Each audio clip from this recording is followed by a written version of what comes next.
115 अंतर्राष्ट्रीय नारी दिवस के अवसर में हनुमाननगर कंकालनी नगरपालिका के रमपुरा बॉर्डर में सड़क नाटक प्रदर्शन।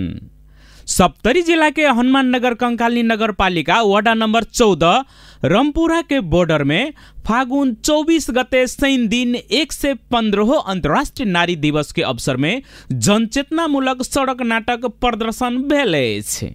हनुमाननगर कंकालनी नगरपालिका के नगर उप प्रमुख सरिता यादव सिपलिया के अध्यक्षता तथा नगर प्रमुख वीरेंद्र माझी के प्रमुख आतिथ्य में संपन्न भेल कार्यक्रम में वार्ड नंबर 14 के अध्यक्ष कृष्ण कुमार यादव क्रिस, सुशीला दाहाल, स्थानीय प्रहरी, सशस्त्र प्रहरी, महिला अभियान के प्रतिनिधि, स्थानीय भर भलादमी समाज सेवी, पत्रकार सबके उपस्थिति में प्ले कार्ड सहित सहियों के संख्या में उपस्थित महिला सब बॉर्डर परिक्रमा कर दुर्गा मंदिर के प्रांगण में जमा भेल छल।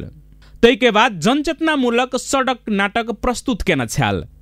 महिला तथा बाल बालिका शाखा हनुमाननगर के प्रमुख स्मिता देव द्वारा संचालन कैल गेल कार्यक्रम में वक्ता सब सुशीला दाहाल महिला सब के विषय में अपन अपन विचार रखना छल।